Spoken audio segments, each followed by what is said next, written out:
We return now to the top story of the day, the 11th hour push to fund the government and avoid a shutdown. We get two takes from Senate Democrats about the way forward.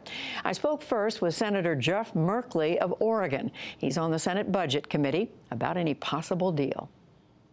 Well, we're all waiting to hear the details of the conversation between Senator Schumer and President Trump. Hopefully, there's going to shine a light on the path. Well, what we're hearing is very skimpy, but we're told that Senator Schumer did present some ideas to the president, and we're separately told that the Republican leadership in the Senate is saying the minimum time they would agree for an extension is 2 weeks. Does that shed any light on anything?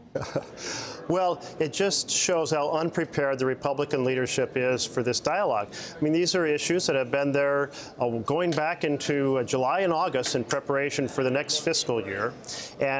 But they set aside the fundamental work of governance in order to pursue a health care plan that would rip health care from 30 million Americans and a tax plan designed to deliver $1 trillion to the richest Americans, and left the basic issues of governance, children's health care and opening our clinics and what the spending bill should look like for fiscal year 2018. They left all these things untended, and so here we are. So we want a short continuing resolution, a day, 2 days, short, in order to hold their feet to the fire and say, get serious, get in the room, and let's start resolving these issues. We have bipartisan proposals sitting right in front of us, ready to adopt. Well, Senator, as I'm sure you know, the White House Republicans are saying they are taking care of children's health insurance, that they're saying the issue is Democrats holding this up over DACA. These young people who came to this country from Mexico and other countries without documentation, and they're saying Democrats are making that more important than even children's health insurance, which I know in your state is particularly important. Well, let's be clear. The children's health insurance expired at the end of September. We were pushing through the summer to get this bill done. Here we are, almost into the spring of 2018. Feels like we're headed that direction, and they're just getting to it and doing it in a fashion to turn one group of children into a bargaining chip against another group of children. It's so unnecessary, and it's wrong. The Dreamers are members of our community who have been there virtually their entire life. They contribute to our communities. We are going to make sure that they are treated decently and get a foundation, but a foundation for having a solid, if you will, a sense of their legal status. And that should have been done long ago. The president says he wants to get this done. Republicans have said they want to get this done. There's a bipartisan bill ready to adopt. Let's do it. Well, that's what I want to ask you about as well, because the White House Legislative Affairs Director Mark Short said today there is no legislation that could be voted on right now. Well, it's simply not the case. We have a proposal that 3 Democrats and 3 Republican senators worked out. The president said, bring this compromise over to the White House. They did last Thursday. Since then, we've had at various points up to 7 Republicans say they were ready to agree to this, just voluntarily saying that they were on board for it. Clearly, you have the makings of a bipartisan deal. Senator, you're not worried that Democrats will get the blame if the government shuts down? Well, not at all, for 2 reasons. One, we have proposed a very short CR to keep the government open that also keeps the negotiating at high speed. I think the American people want negotiating at high speed. They don't want what the Republicans have done and just kick it down the road. Furthermore, since we're offering to keep it open and the Republicans are saying no, that's the second reason. It's the Republicans who are at fault here. And the third is they control every bit of both houses of Congress, and they control the presidency, so they're clearly in charge. In fact, Mitch McConnell even blocked the ability for the Democrats to put a bipartisan proposal on the floor last night.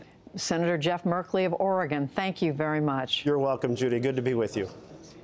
And now for another perspective from Capitol Hill on the government funding fight, I am joined by Democratic Senator Catherine Cortez Masto.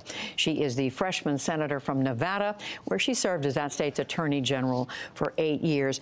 Senator Cortez Masto, thank you for being with us. What a way to begin your second year in the Senate. I'm happy to be here, Judy. You're absolutely right. This has been an incredible year so far. Definitely exciting.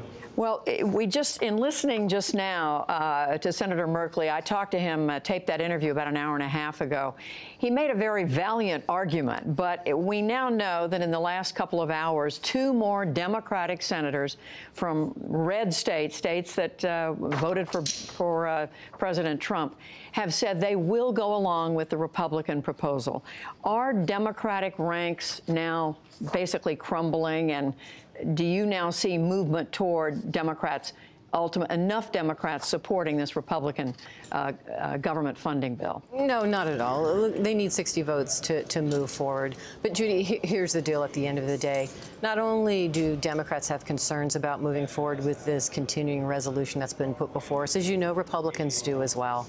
And now we have time to come together, negotiate, figure out how we address all of the issues we have concerns about, because we're all representing constituents from our states. We're all representing the United States. So now it's time to come together. And really, it's time for this leadership here in Congress to start working with everyone. This isn't about politics. This isn't about a win. This is about finding solutions for the people across this country, and that's what they expect us to do.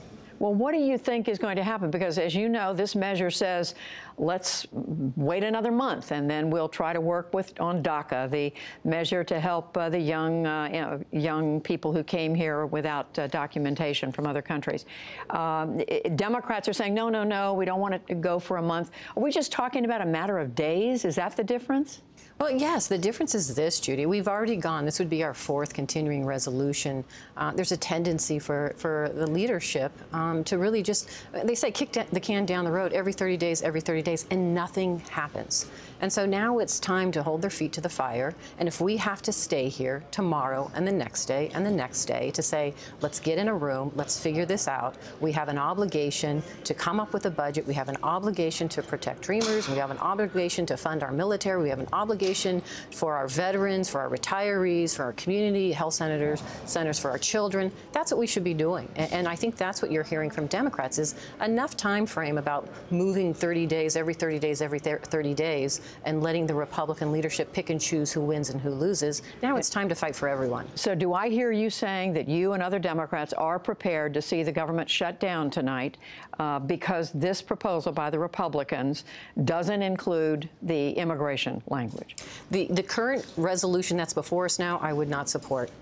For that very reason. And my colleague has said it. You've heard Senator Merkley, and I feel the same way. These dreamers that are in our country, they're in my state. I've met with them. We have teachers who are dreamers.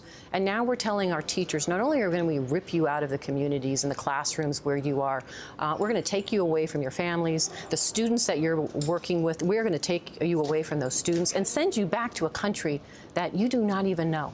That's why 80% of the country supports dreamers and protecting them and passing something. And we have something before us right now, bipartisan work, but we could work on and actually move forward and get something done. But, Senator, Republicans are in charge of the Senate. If they call up a vote on this measure that passed the House, you're saying enough Democrats aren't going to support it. That means the government will shut down at midnight. Yeah, I can't speak for all of my colleagues. I can tell you where I am and why I believe in what I'm doing and fighting for everyone. I think it's time we stood up for everyone and not pick and choose who gets to win and lose every time we have a continuing resolution. I was on the floor of the Senate in October 26th of 2017 fighting to pass CHIP then, because it had already expired. In my state, we only had a few months left to cover it. And I didn't hear the Republicans saying it was important and they were going to bring it up at that time. We're hearing from them for the first time because they are using it as a bargaining chip. They're picking and choosing who wins. And I'm here to fight for everyone. And that's why, to me, it's so important we hold out and we continue this fight. And if it means that we have to negotiate every single day and we have to stay here, then that's what we should be doing, because that's what the American public expects. Even through a shutdown. Stay here and get it done. Stay here and negotiate and get things done. And that's what I can tell you is so important. That, to me, is our priority. Senator Catherine Cortez Masto from Nevada, we thank you very much. Thank you.